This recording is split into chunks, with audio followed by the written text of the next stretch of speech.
Dr. Pet Show, I think you're on mute. Thank you. I'm so good at muting myself. All right, awesome. Can you hear me now? Yes, no, maybe so. I think so. Yes. Thank you. So we are in the, awesome, thanks.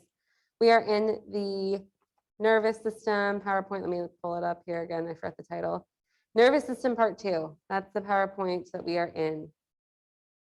So we haven't done too much yet. I just said we're going to talk about action potentials and their purpose. We're going to talk about neurotransmitters. We're going to talk about synapses. So action potentials are a means of long distance neuron communication. They occur only in muscle cells and in axons of neurons. And we've seen it in muscle cells, and you can have it in skeletal, you can have it in smooth, you can have it in cardiac muscle cells.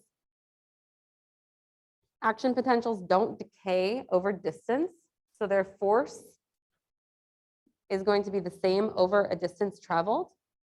You could think about it as neurons, as a nerve impulse, and it's going to involve those voltage-gated channels that we know and love. So what are some of our key players of action potentials? And I apologize if this is kind of tiny on the screen, but our key players are going to be our voltage-gated sodium channels and our voltage-gated potassium channels. Those are going to be our two major players. So if we had a question about what are the key ions involved in an action potential in the nervous system, it would be sodium and potassium. And typically, if we remember, our sodium concentration is going to be larger outside of the cell at baseline, and our potassium concentration is going to be larger inside the cell at baseline. So our generation of an action potential occurs in 4 main steps. We're going to talk about this, which is great. It's going to look slightly different than our cardiac action potential, but it'll feel similar. It's going to feel familiar. So at a resting state, all of our gated sodium and potassium channels are closed. And so we can see that here. We see sodium in the extracellular fluid and potassium in the intercellular fluid, and our different channels are closed down. We might have some leakage, so some leaky channels of sodium potassium that go through natural diffusion. That's normal. It's going to maintain the resting membrane potential. And each sodium channel is going to have 2 voltage sensitive gates. One that's its activation gate that's closed at rest and opens at depolarization.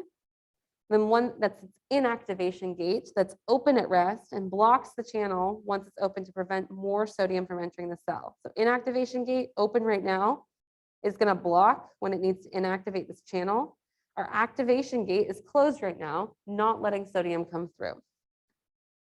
Each potassium channel only has 1 voltage sensitive gate. That's how it's different. Its voltage sensitive gate is just going to be closed at rest and opens slowly with depolarization. That's resting state. Then we have depolarization. Essentially, sodium channels open and we have a rapid entry of sodium into our cell. This is going to depolarize. So depolarizing local currents open that voltage gated channel. Sodium activation and inactivation gates open. Everything's open. Sodium's flooding in. Sodium influx causes more depolarization, which opens more sodium channels, so it propagates on itself. The intracellular fluid then becomes less negative, more positive. That's how depolarization occurs. And at its threshold of about negative 55 to 50 millivolts, that's that threshold where positive feedback is going to cause the opening of all sodium channels. This leads to our huge action potential spike. So you have a slow stimulus. Some of these sodium channels start to open. Then the membrane gets to that negative 50 threshold point. That's going to stimulate opening of all of our sodium channels in that area. And it's going to lead to that action potential spike, that massive depolarization. Membrane polarity increases by 80 millivolts from about negative 50 to positive 30.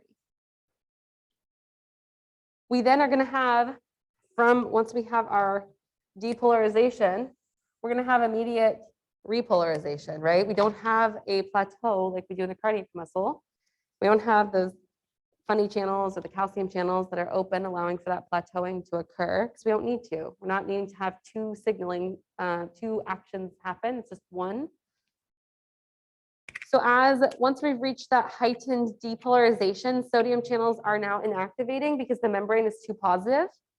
Potassium channels then start to open to balance out that positivity and bring that membrane back down to baseline. So our inactivation gate closes for our sodium channel first. The action potential therefore will stop rising. And our voltage potassium channel is open, allowing potassium to leave the cell. And it's just going to leave down its electrochemical gradient. It's going to leave from an area of more positivity to more negativity. It's going to lead to an area of lower concentration as well. And this allows us to have repolarization back to resting state. But what does typically happen is hyperpolarization, because some potassium channels are going to remain open while our sodium channels are resetting. So even after our inactivation portion of our sodium channel is going to remove itself, it's still closed because it's not, the membrane itself is too negative. But potassium is still going to be leaking out of the cell, which allows for the membrane within the cell to become more negative than it started at. That's hyperpolarization. And that allows the sodium channels to reset. It also allows an axon to not have a stimulus that occurs at the same time. So one single action potential can occur and allows for full reset before another action potential can be propagated. Over time, the body needs a bigger and bigger stimulus, especially with motor neurons, to have that same action potential occur. We'll see that, and that's how you can see weakening or fatigue in an action that you're doing over and over again. Because over and over again, the body takes longer and longer for that action potential to reset. The signal that's being generated is less strong over time, and eventually we aren't able to actually signal that action potential to do that motor contraction. That process can get overridden in things like tremors or spastic muscle contraction, or if you have a muscle spasm, your body's not actually signaling that muscle contraction. That's happening from an action potential being propagated without your control. It stops eventually once those electrochemical gradients either fizzle out or there's some actual manual stoppage. I don't know if any of you have ever had Charlie horse or like calf muscle cramps. That action potential is being propagated over and over again without you actually putting in a stimulus or control. It can be stimulated from an electrochemical imbalance like dehydration. This is a video. We're not going to, I mean, we could watch it, but we're not going to watch it. Saying what we just said. But if you're visual, again, this is showing what's happening here. This is helping the reset. So when we're gonna, on our resting state, we do have to reset our membrane, right? It has to go back to baseline. And so we do have a sodium potassium transporter, which we've talked about before. This can use energy. It's an ATP pump. There's thousands of these in the body. So it's gonna essentially take 3 sodiums and it's gonna bump them out of the cell in exchange for 2 potassiums in the cell.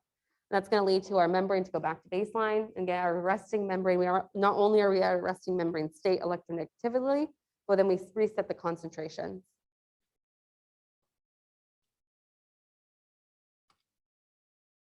So this all or none phenomenon.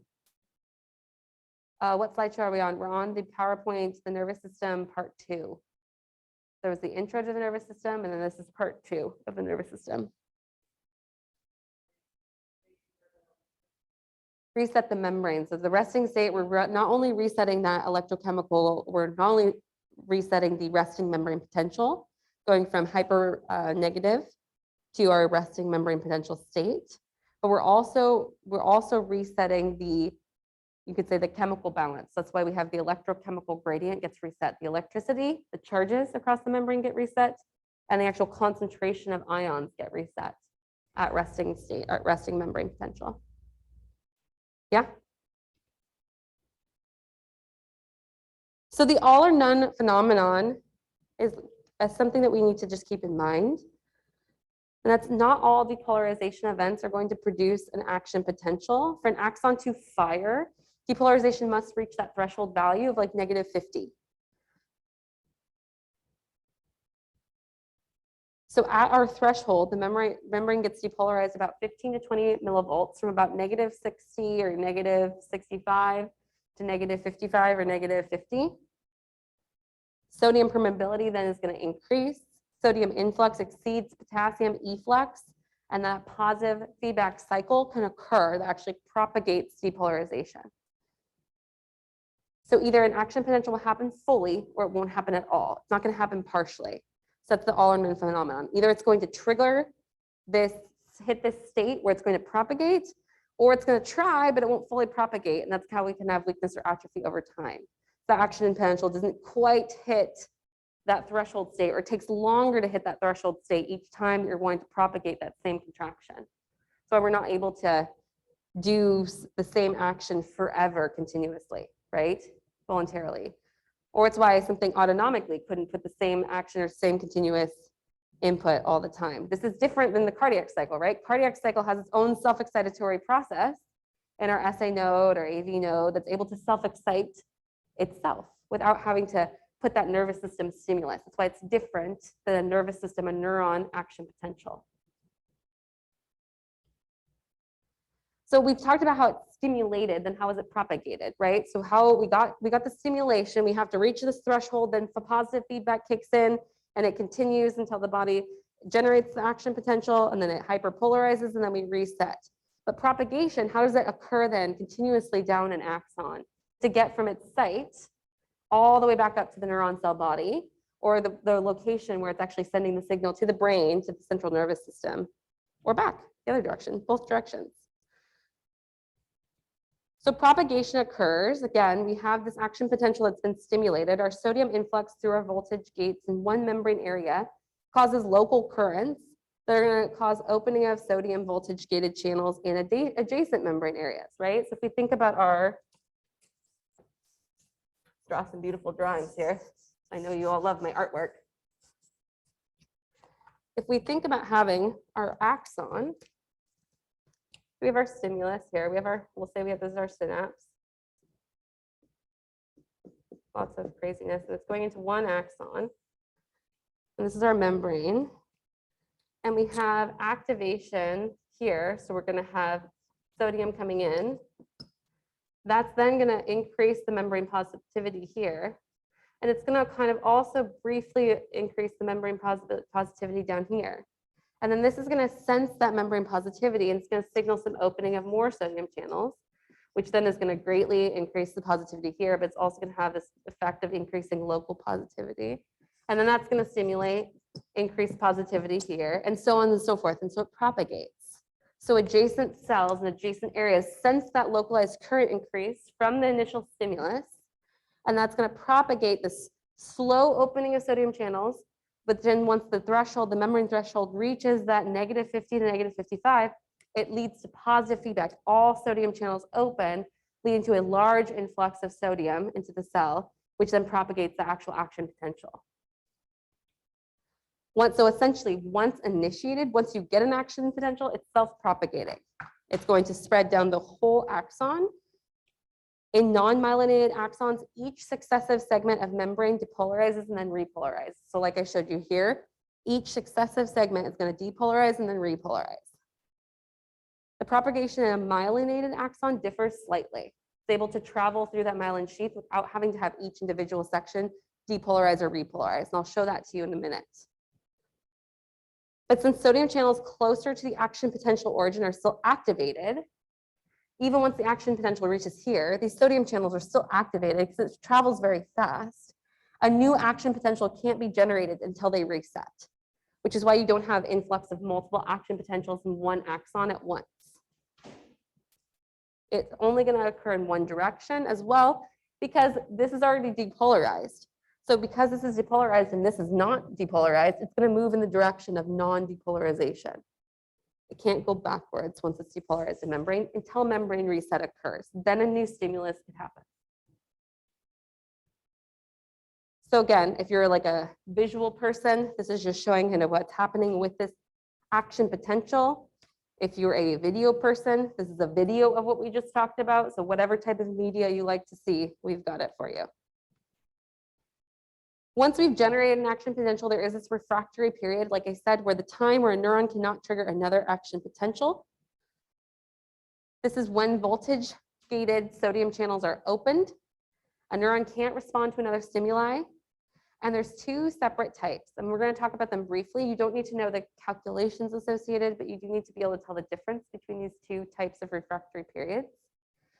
The absolute refractory period is the time from the opening of sodium channels until the reset.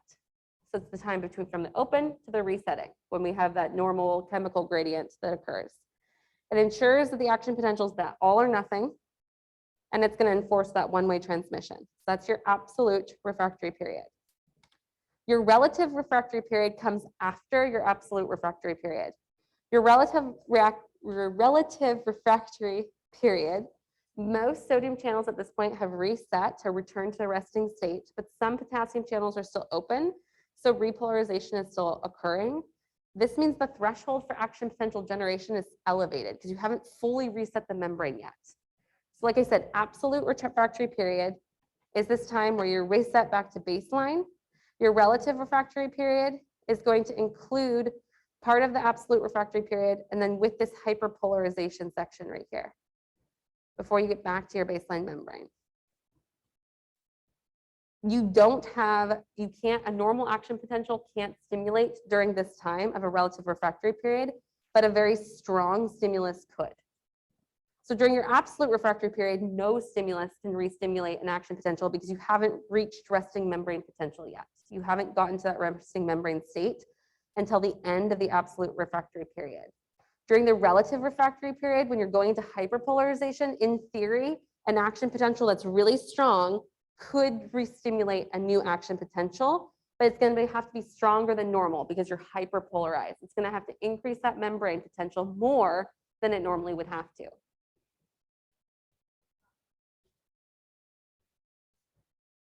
Refractory period, yes, but it couldn't occur during absolute. It still has to, the absolute refractory period has to end, but during relative refractory, you could have a muscle spasm or some type of muscle contraction or a tremor potentially. So any of those things can happen once whatever action potential has reset to resting, but during hyperpolarization, it could be overridden. Yeah, absolutely.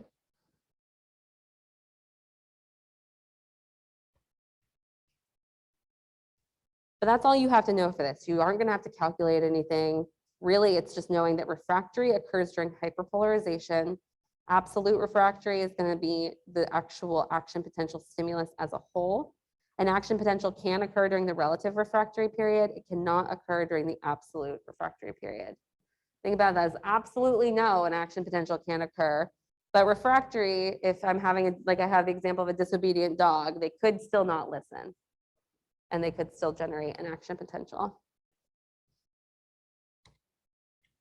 So then conduction velocity, this is how our axons are going to vary. So our action potential conduction velocity, the strength of our action potential is going to vary depending on the axon that we're in.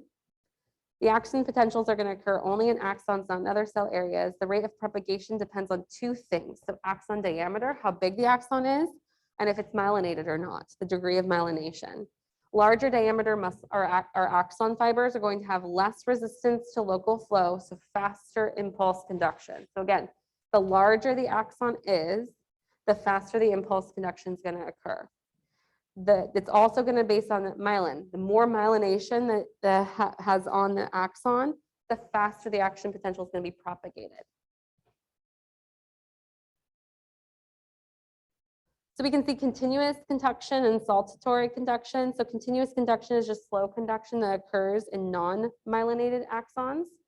So this is going to be, again, you start seeing depolarization. It's going to transmit the signal here, and then it's going to transmit the signal here. It's going to transmit the signal here. It's not like slow. It's still fast. It's still milliseconds that we're talking here, but it's slow relatively to other types of conduction of action potentials. Saltatory conduction occurs only in myelinated axons and is 30 times faster. So extremely faster if we have myelination. Myelin sheaths are going to insulate that axon and prevent leaking of charge. So that's the biggest thing that they can do there is they prevent charges from being leaked out because they're surrounding that axon itself. Voltage-gated sodium channels are only located at myelin sheath gaps. Action potentials are only generated at myelin sheath gaps. So that means that in the actual myelin sheath, there's no action potential generation, it's just propagation. So the action potential only has to, if you have something that's myelinated, right? You have your axon and you have your beautiful myelin sheath, and you have a little gap in your myelin sheath, and then your myelin sheath, you only have to generate an action potential here, and then it's going to just transmit and then here, and then transmit, and then here, instead of having to transmit like every single cell along the way. What was your question?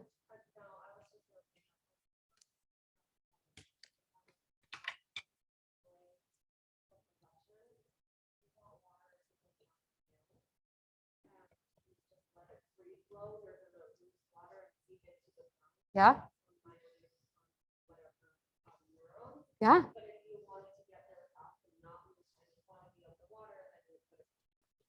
Absolutely. You just pour the water down. Absolutely. That's a great way to think of it. Absolutely. And so again, this is your example. You have stimulus that only has to occur in those gaps. So that's how it's so much faster. It's not magic. It's because it's insulated and it only has to stimulate an action potential between each myelin sheath location.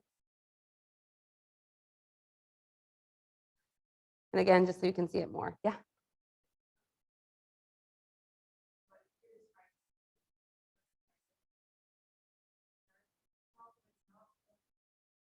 Yes, not quite that. So in the peripheral nervous system, we talked about this at the beginning, peripheral nervous system, your Schwann cells are going to be doing the wrapping of the myelination versus in your central nervous system, it's going to be your oligodendrocytes. They all are going to have gaps between these myelin sheath areas that allows for action potential propagation. Schwann cells, each individual Schwann cell is going to wrap around a peripheral nervous system axon and myelinate it if it's myelinated. Versus oligodendrocytes, one oligodendrocyte is going to wrap around multiple different axons. Yeah, absolutely. Great. So then we have a couple different types of nerve fibers that we'll talk about, and then we're going to move into the synapse. And then we'll stop talking about action potentials and conduction and all these fun things. So nerve fibers in general are classified according to diameter, degree of myelination, and speed of conduction. So those are your three different classifications. So you have group A, group B, and group C. Okay. Group A, largest diameter. They're myelinated. They're somatic, sensory, and motor fibers, typically of the skin, skeletal muscles, and joints.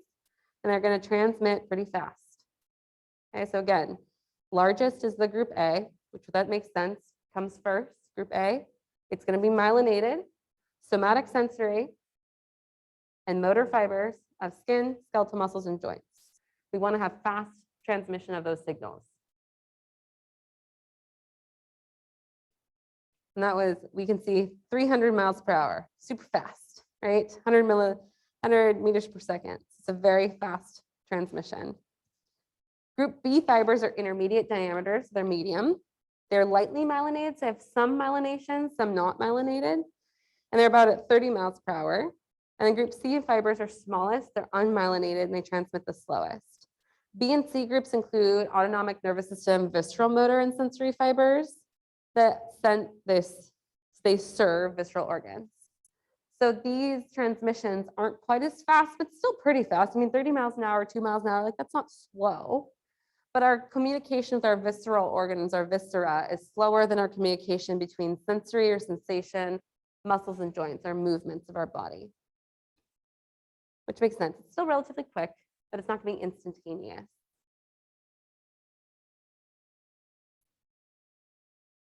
So now we're going to talk about the actual transmission of the signal locally from a cellular level. So our synapse, our nervous system works because you have information that flows from neuron to neuron, and it can do that because of synapses. So synapses, neurons are functionally connected by these synapses or junctions that mediate information transfer. So you can think of it as like the communication hub of these neurons. It can communicate from one neuron to another neuron, or from one neuron to an actual effector cell in the organ that's causing its action to occur. You have presynaptic and postsynaptic neurons, and we'll hear about this all the time. Presynaptic ganglia, postsynaptic ganglia, ganglia peripheral nervous system, right? We know now ganglia is in the peripheral nervous system. So you don't even have to think about that anymore if you remember what ganglia are. But presynaptic neuron is a neuron that's conducting an impulse towards a synapse. It's the neuron, it's sending information towards a synapse. A postsynaptic neuron is a neuron transmitting a signal away from the synapse. It's going to receive information. So in the peripheral nervous system, this postsynaptic neuron could be going towards another neuron, a muscle cell, or gland cell, some type of effector organ. Most have both functions, right? Most have some type of pre and postsynaptic function. But we often think about pre and postsynaptic neurons in the autonomic nervous system. That's when we'll talk about them probably the most in their specificity. But essentially, no, presynaptic neuron is a neuron that's conducting an impulse towards a synapse. And a postsynaptic neuron is a neuron that's conducting the impulse from wherever that happened towards its end goal. That could be another neuron that's its end goal. It could be a muscle cell that's its end goal, or it could be a gland cell. So a synapse, synaptic connections can occur as axodendritic or axosomatic, right? So it could be between an axon terminus of one neuron and dendrites of another. So that's how we can have that signal conduction between dendrites or axons, or axon somatic between axon terminals of one neuron and soma, the cell bodies of others. Less common connections are axon to axon, dendritic to dendrites, or dendrites to soma. And there's two main types of synapses that occur, chemical and electrical. The big pieces here to know is that you can have a synapse between an axon and a dendrite and an axon and a cell, right? And it can be chemical or electrical response. So our chemical synapses that we're looking at here, there's actual transmission that occurs across a synaptic cleft, that space between synapse and cell body. The synaptic cleft prevents nerve impulses from directly passing from one neuron to the next. You can think about it as a step of control that we have. It's a chemical event as opposed to an electrical one. We've been talking about electrical currents, right, as action potentials, but this is chemical, a chemical sharing. And it's going to depend on the release, diffusion, and receptor binding of our neurotransmitters, which we're going to talk about here next. This is another way of ensuring unidirectional connection and unidirectional communication. The body likes to do things in one way, doesn't like to have things that are happening in multiple directions at once if it can control it. And if you're a video person, I don't know if I can actually click on this to play it. We'll try. There is a narrow gap, the synaptic cleft, between the synaptic terminal of a sending neuron and the surface of a receiving cell. An action potential arrives at the end of the axon of the sending cell. This causes chemical changes that make vesicles containing a chemical called a neurotransmitter fuse with the plasma membrane. The neurotransmitter molecules spill out into the synaptic cleft, diffuse across, and bind to the receptors on the receiving cell's membrane. The binding of neurotransmitters to receptors causes the attached ion channels to open. Depending on the type of neurotransmitter, receptors, and channels involved, this may excite or inhibit the receiving cell. Here we show excitation. Sodium ions rush in, changing the polarity of the membrane, and an action potential is triggered in the receiving cell. The neurotransmitter is broken down by an enzyme, and the ion channels close. Enzymatic breakdown is one of the several mechanisms by which transmission is terminated at chemical synapses. So if you needed a reminder, there it is. I know sometimes these videos seem like a little elementary, but it can be really helpful when your brain is just full and you're trying to remember a simple concept. So that's why I do contain them here.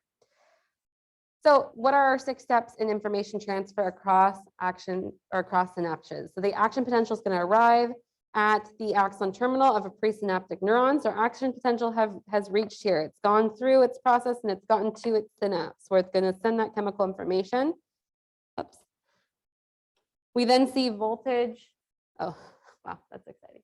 We then see voltage-gated calcium channels open and calcium enters the axon terminal. So we see these calcium ions opening, calcium enters this terminal area. It flows down its electrochemical gradient from the extracellular fluid inside the axon terminal.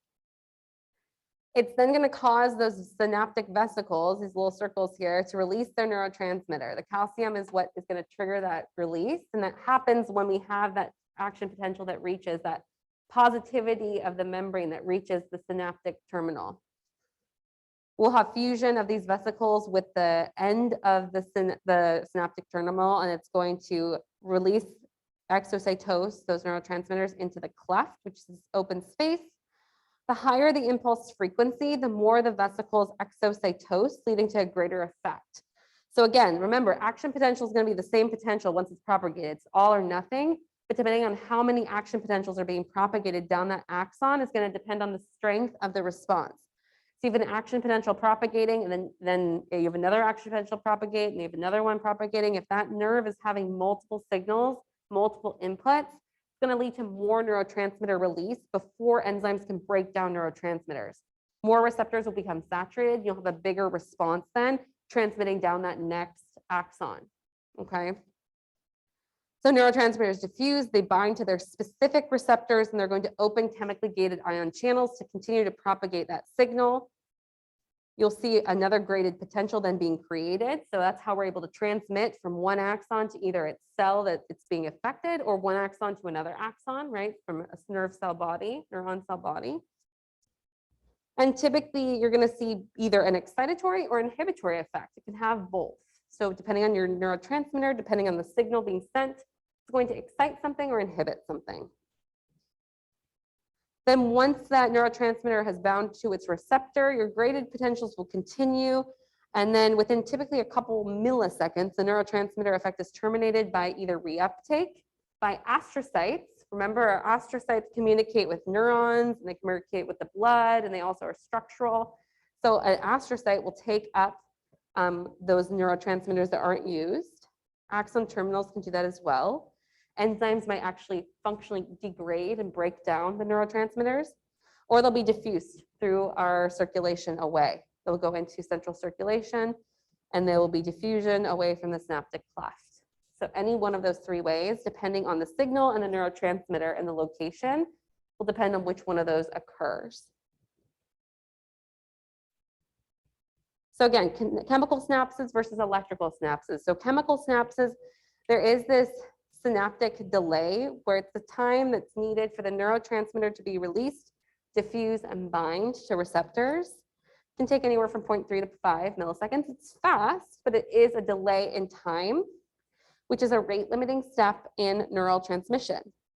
Transmission down the axon can be really fast. We've seen that 300 miles per hour, but the synapse is going to slow that transmission to the postsynaptic neuron down significantly. Again, it's typically not noticeable, but it is a place of control. So if we are getting input that the body isn't like, this is a place where we have a pause and a step for control. Electrical synapses are less common than chemical. Chemicals by far more common. Neurons are then electrically actually coupled. They're joined by gap junctions that connect the cytoplasm of adjacent neurons. Communication is very rapid, and it could be one or two directions. That's why it's uncommon. We typically think of nerve conduction as being unidirectional. These can be found in certain brain regions or central movements, central nervous system that's focused on eye movements, or even in the hippocampus area involved in emotions and memory. So that's where we tend to see these electrical synapses. They are also most abundant in our embryonic nervous tissue.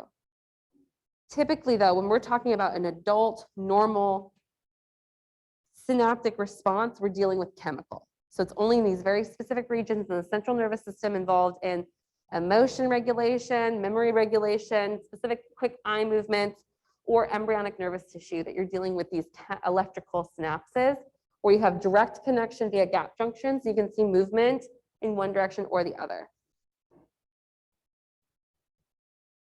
As you could assume there, you're going to have less control then, right? Because there's less stopping, less time delay. So if something is going wrong, you could see how potentially these signals being moved in both directions quickly could affect that region. All right. Now we're going to move into the fun stuff, neurotransmitters. This is our language of our nervous system. How does our nervous system do specialized stuff, right? So there's 50 or more neurotransmitters. We're not going to cover all of them. We're going to cover the big important ones. Most neurons make 2 or more specific neurotransmitters. And these neurotransmitters can exert specific influences on the body. And they're classified by chemical structure and function. So we're going to look by chemical structure. So acetylcholine is our first one we're going to pop up. This was the first identified. It's our best understood neurotransmitter because we're still learning things, right? And the NPLEX is not going to test you on stuff that hasn't really been fully solidified in science, which is why we don't have to talk about all 50 neurotransmitters, only the ones that we really know. Acetylcholine is released at our neuromuscular junctions. It's also used by many autonomic nervous system neurons and some central nervous system neurons. We'll talk about specific ones used in the autonomic nervous system next.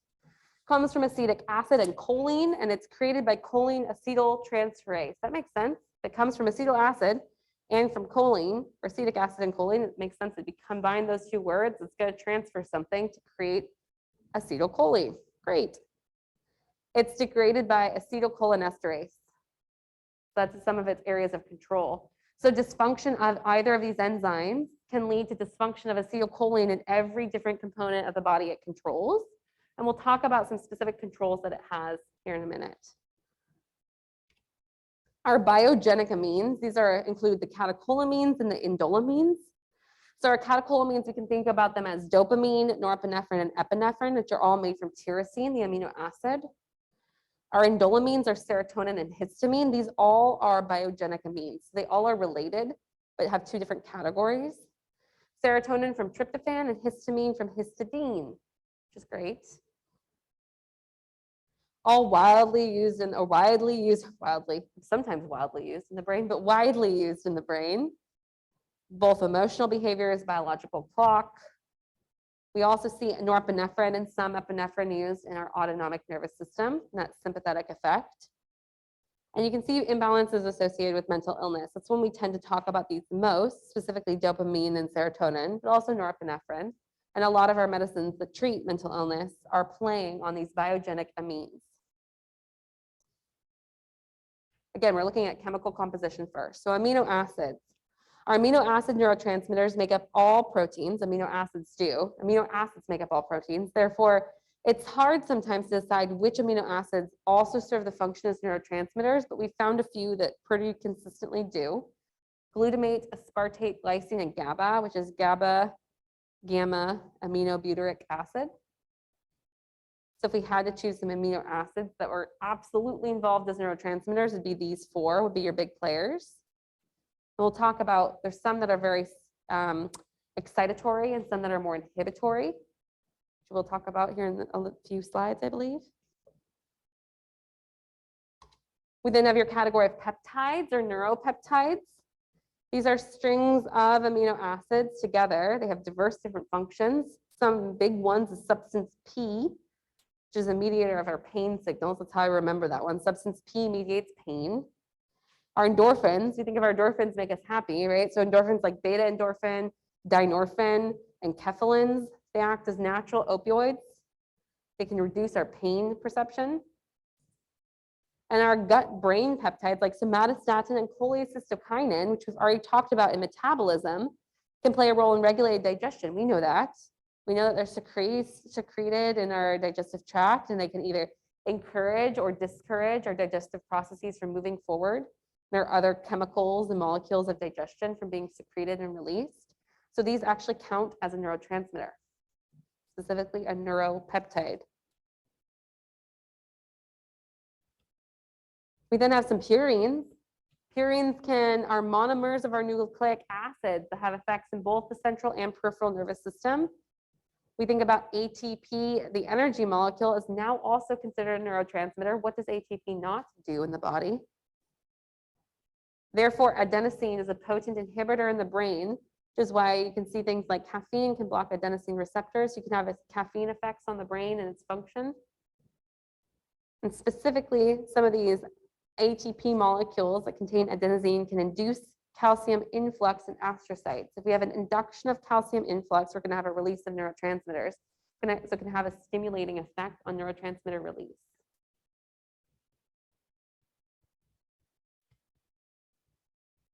So they have two categories, I believe, of gases and lipids to kind of close out our large categories of neurotransmitters. And we're going to talk about some more of their functions. It's really talking about a chemical structure here. So our gases and lipids, we have gaso or gasotransmitters. So gases that can cause neurotransmitter properties, things like nitric oxide, carbon monoxide, and hydrogen sulfide gases. These combined with our G protein coupled receptors in our brain, that second messenger system. They're fat soluble and they can be synthesized when needed.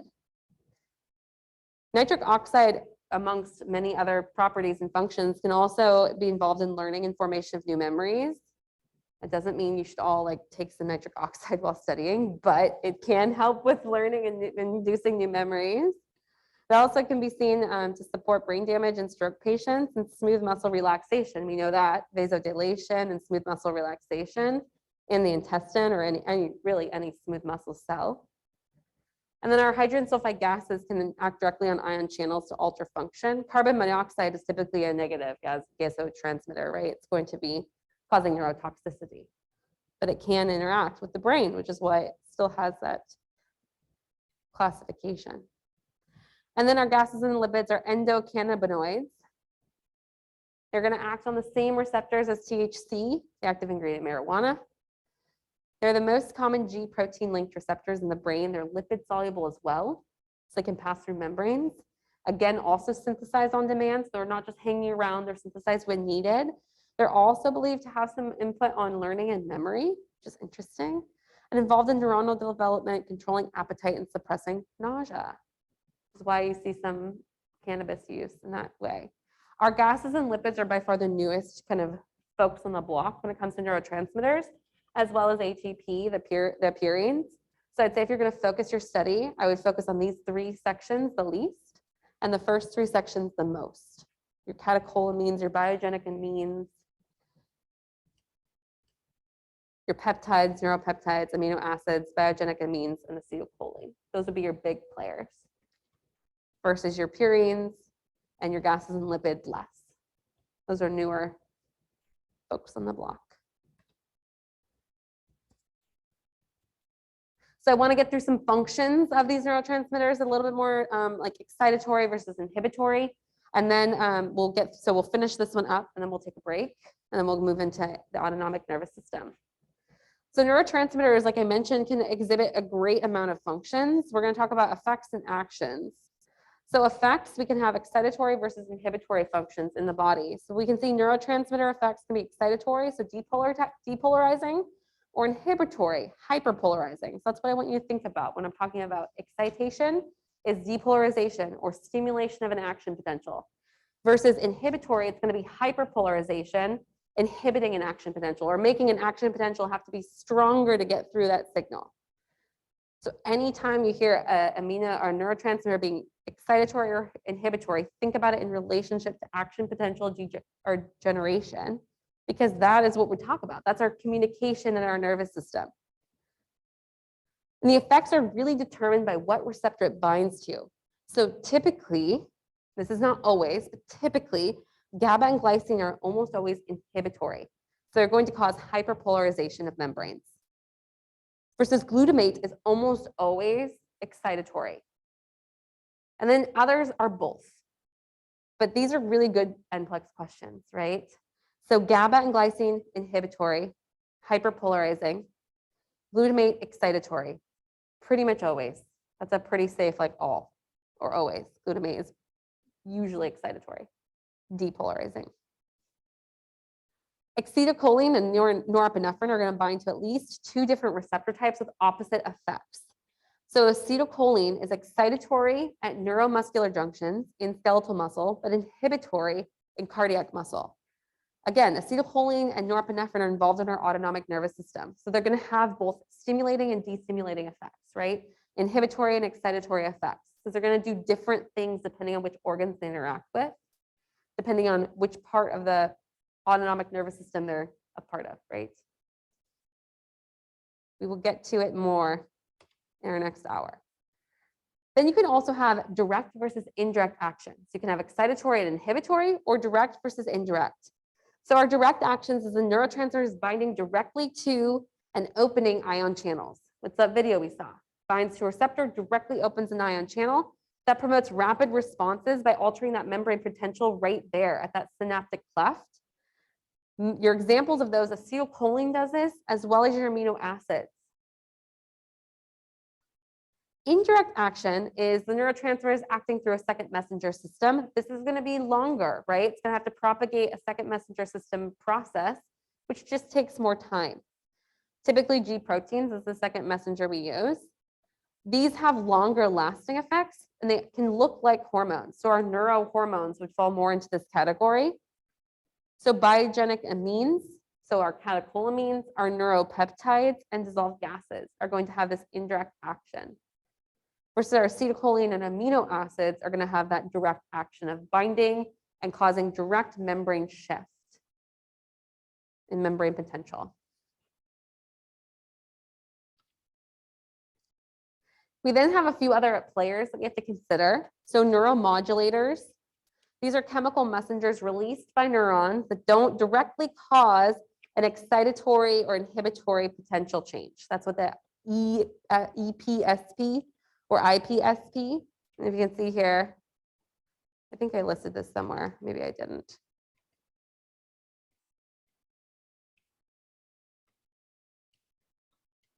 Do I list it somewhere exactly broken down? I don't know if I do. Okay. Sorry, trying to see where we're at. Okay, neuromodulators. Chemical messenger released by neuron doesn't directly cause an excitatory and inhibitory potential change, but instead affects the strength of synaptic transmission. So it's not going to necessarily excite or inhibit, but it's going to affect the strength of it. So this can influence synthesis, release, or degradation or reuptake of neurotransmitters. So once the action potential is propagated down, how much neurotransmitter is available to be released or how much of it's left around that area. Could alter the sensitivity of the membrane to neurotransmitters, make the receptors want to bind it more or less. Or it could be even released as a paracrine. If it's released as a paracrine, it's only going to have a cellularly local effect. It's not going to have a full systemic effect if it's released as a paracrine. So neuromodulators, this is anything that's going to really affect the neurotransmitter and its action at that synapse to be able to propagate the signal down further. It's not going to inhibit or it's not going to excite. It's not going to change that membrane potential, right? It's not going to depolarize or hyperpolarize, but it's going to directly affect the concentration and the ability of neurotransmitter to bind at that synapse and then propagate the signal further. Channel linked receptors. These are just the receptors that we saw that actually have the channels that allow ions to flow through from that synaptic cleft. These are typically ligand gated. The action's quick and brief. Excitatory receptors are channels for tiny little cations, so typically sodium influx is what we're talking about. But inhibitory receptors allow chloride influx that causes hyperpolarization. So any of our excitatory cells or excitatory neurotransmitters are typically going to bind to our excitatory channels that's then going to send sodium into our next kind of neuron cell body, which then is going to start that propagation of an action potential by depolarizing, versus any of our inhibitory neurotransmitters, like our GABA, right? It's going to bind to specific receptors that's then going to allow for chloride ion release into the cell, make the cell membrane more negative, hyperpolarized, less likely to propagate a signal.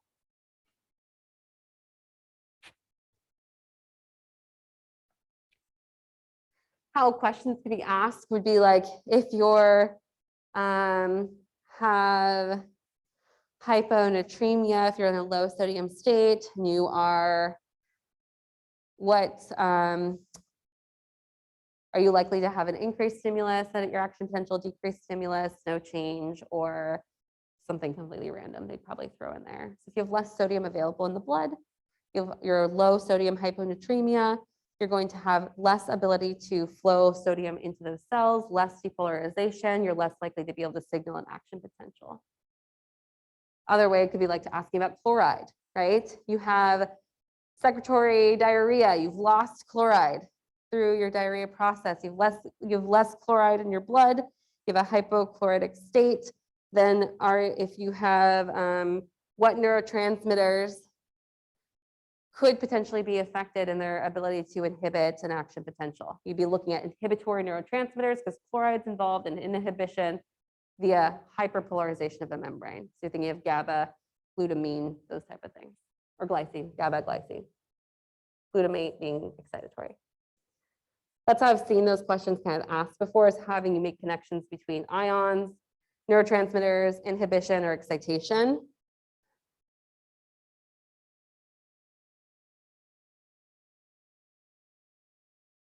Yeah, that's typically when I see them. I was trying to think if there's another way I would see that propagated. Probably not. So then we have a few different receptors. This is our second messengers. I'm not going to belabor this one too much because we've talked about second messenger systems a lot. So our G protein linked receptors, these responses are more indirect. They're slow, they're complex, they're prolonged. They last longer, but they start slower. Involves transmembrane protein complexes. It can cause, though, wider metabolic changes that are more systemic. So you think about your muscarinic acetylcholine receptors, words that we are going to have to remember soon. Receptors that bind biogenic amines and receptors that bind neuropeptides. So again, I do have a picture that we'll look at here at the end, but I'll talk through it through words and then we'll look at the picture here next. Our mechanism of our G protein linked receptors, the neurotransmitter is going to bind. It's going to activate that G protein, which typically activates cyclic AMP or cyclic GMP. Could also activate diacylglycerol or even a calcium ion, depending on what the second messenger system is. The idea, though, is it's going to bind to a receptor, activate some type of protein complex within the receptor, and then trigger a cascading event of responses.